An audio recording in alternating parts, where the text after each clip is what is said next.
अस्सलाम वालेकुम दोस्तों, welcome back to another vlog. उम्मीद करते हैं कि सब भाई दोस्त खैरियत से होंगे। दोस्तों, एफबीआई का जो पेपर पैटर्न है सिपाही जॉब के लिए वो इस तरह होगा कि आपके 100 एमसीक्यूज होंगे और एक नंबर का एक एमसीक्यूज होगा। और ये एमसीक्यूज किधर से आएंगे, कहाँ से आएंगे, इसमें इसके बारे में हम आपको आगे चल वीडियो में बताते हैं। तो जो लोग सब पहली बार चैनल पर हैं तो लाजमी भाई हो इस चैनल को सब्सक्राइब कीजिए और वीडियो को लाइक कीजिए, क्योंकि इस वीडियो को बनाने के लिए बहुत मेहनत लगती है। एक एक घंटा, डेढ़ घंटा लग जाता है एक वीडियो को बनाने के लिए। तो आपने लाजमी लाइक करना है और आगे शेयर भी करना है ताकि दूसरों को भी इससे फ़ायदा हो सके। तो दोस्तों, ये इस तरह होगा कि जो एफबीआई पेपर होगा सिपाही पोस्ट के लिए, तो उसमें 100 नंबर की आपका पेपर होगा और उसमें 100 एमसीक्यूज होंगे। और इसके लिए आपको तकरीबन 2 घंटा और 40 मिनट आपको तक टाइम दिया जाएगा और उस टाइम के अंदर आपको करना होगा। टाइम बहुत ज़्यादा है, क्योंकि अगर किसी को एमसीक्यूज आते हैं तो वो 1 घंटे के अंदर भी कर लेता है। तो ये टाइम बहुत ज़्यादा एक्स्ट्रा है। तो आपने ये नहीं सुना कि टाइम बहुत ज़्यादा है, लेकिन आपने तैयारी पूरी करनी है ताकि आप अच्छे से कर सकें। इसका जो सिलेबस है इसके जो सिलेबस है वो ज़्यादा मुश्किल नहीं है, वो जनरल नॉलेज वो जी जनरल ही होगा, क्योंकि ये मैट्रिक बेस पर पेपर है तो इतना हार्ड नहीं होना जाएगा। लेकिन फिर भी तैयारी करनी है तो हम आगे जाकर देखते हैं कि कौन सा सिलेबस है। तो एफ पी आई सिपाही पोस्ट के लिए जो सिलेबस है वो ये है। इसमें सबसे पहले जो है वो आपकी इंग्लिश है, क्योंकि अगर आपकी इंग्लिश अच्छी है इसमें आपके आ जाएंगे प्रपोजिशन आ जाएगी, टेंसेज आ जाएंगे और जो पार्ट ऑफ स्पीच होती है वो आ जाएंगे, नरेशन आ जाएगी, इनडायरेक्ट डायरेक्ट ये आ जाएंगे, एक्टिव वॉइस पैसिव वॉइस आ जाएंगे। तो आपने इन सब बेसिस को कवर करना है। और अगर आपने टेस्ट पास करना है इंग्लिश के आपके 20 नंबर आ जाएंगे इस पेपर के अंदर। तो आपने लाजमी इंग्लिश को क्लियर करना है ताकि आपके 20 नंबर ये परमानेंट हो जाएँ। उसके बाद आ जाएगा आपके पाकिस्तान अफेयर।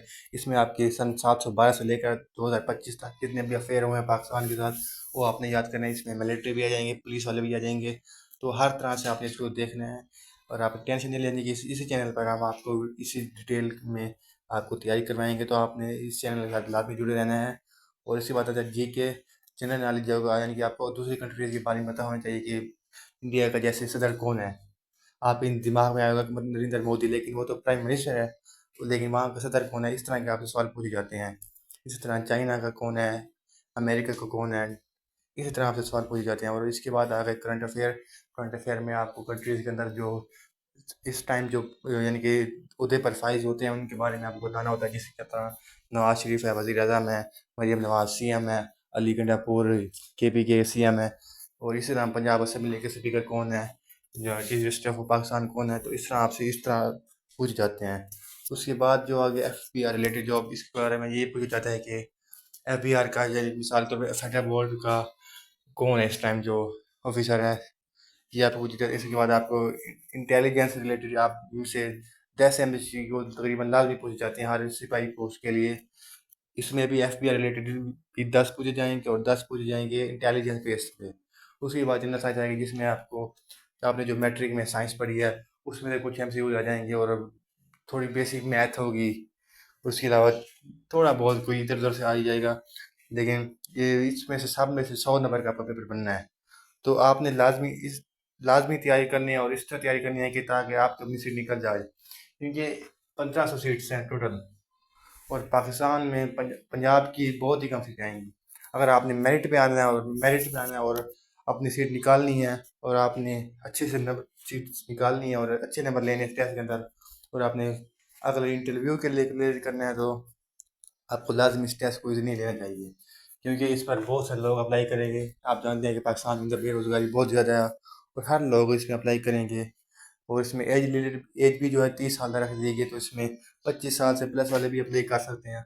तो इस तरह बहुत सारे लोग इसमें अप्लाई करेंगे और इस तरह कंपटीशन इसके अंदर बहुत ज़्यादा होगा। आपने फिजिकल भी रेडी करना है, उसके साथ साथ फिजिकल तो वो बंदा कर ले जाए, लेकिन इस जो असल पेपर होता है ना जहाँ पर आपका मेरिट बनना होता है वो आपका इस पेपर के दौरान बनेगा, क्योंकि हर बंदा तैयारी नहीं कर सकता। अगर आपकी तैयारी अच्छी होगी तो आपके एक एमसीक्यू ज़्यादा सही करने से आपका मेरिट हाई हो जाएगा और आप सीट पर हकदार हो जाएंगे। अगर किसी और का आपसे एमसीक्यू से ज़्यादा होगा तो उसका मेरिट बन जाएगा। इस तरह एक एक नंबर से 0.1 से भी कोई आपसे सीट ले सकता है। तो आपने जितनी आपकी मेहनत होगी अल्लाह पाक उसका आपको सिला देगा और आप अपनी सीट निकाल पाएंगे। तो टाइम ज़ाया नहीं करना, अल्लाह पाक ने आपको टाइम दिया, इस टाइम को अ, इस्तेमाल करके आपने अपनी तैयारी करनी है, फिजिकल करना है और इंटरव्यू की तैयारी करनी है। इस तरह अपने टाइम को ज़ाया नहीं करना, क्योंकि टाइम ये वो टाइम है, इस टाइम अगर आप कुछ कर लेंगे तो कर लेंगे, तो बाद में आपको परेशान नहीं पड़ेगा। और जो इस टाइम में नहीं करते तो बाद में उनको ज़िंदगी टाइम नहीं देती दोबारा कुछ करने का। तो आपने लाजमी इस टाइम को अवेल करना है और इसको यूटिलाइज़ करना है अच्छे काम के लिए, ताकि आप अपनी सीट लगा सकें और अपने माँ बाप का सहारा बन सकें, उनकी खुशियाँ दे सकें। तो पाकिस्तान में अगर आपने कुछ करना है, तो अगर आपने किसी अच्छी पोस्ट पे रहना है तो आपका किसी सरकारी इदारे में होना ज़रूरी है। इसके बगैर आपका पाकिस्तान में सर्वाइव करना बहुत मुश्किल हो जाता है, क्योंकि पाकिस्तान है, हम सब जानते हैं कि जिस तरह पाकिस्तान के हालात चल रहे हैं, ये चांदी इदारे होते हैं जो कि हाई इनकम पे आपको प्रोवाइड करते हैं। इसके अंदर FBI भी आती है और FIA भी है, और इसके अलावा पाकिस्तान आर्मी है। तो ये 4-5 डिपार्टमेंट ऐसे हैं जिसके अंदर अगर आप सिलेक्ट हो जाते हैं तो आप अच्छी अपनी लाइफ स्टाइल गुजार सकते हैं। तो ये आपको एक चांस है, इस चांस को आपने ज़ाया नहीं करना। लाजमी आपने अप्लाई तो हो गया, डेट ख़त्म हो गई है, तो जिन भाइयों ने अप्लाई कर दिया उनको वेलकम है। और आपने लाजमी तैयारी करनी है, आपने टाइम ज़ाया नहीं करना। मैं बार बार कह रहा हूँ, टाइम ज़ाया नहीं करना, ये टाइम आपको बाद में पछताएगा। खुदा ना खास्ता, अल्लाह ना करे अगर कोई रह जाता है तो बाद में ये टाइम आपको याद आएगा कि यार काश मैं इस टाइम में याद कर लेता। तो अभी ये टाइम आपके पास है, अल्लाह आपके पास गिफ्ट है। वो भी आप लोग देखेंगे कि लोग ट्रस्ट होंगे कि यार काश हम पहले की मेहनत कर लेते तो आज हम एक यूनिफॉर्म वर्दी में होते और आज हमारा स्टैंडर्ड कुछ और होता। तो ये 18 से 25 साल जो एज होती है ना, इसके अंदर आप लग सकते हैं। और पंजाब पुलिस में तो आपकी एज 22 साल जो चाहिए होती है। तो बहुत से लड़के ऐसे होंगे जो पंजाब पुलिस ओवर एज हो चुके हैं और सिलेक्ट नहीं हुए।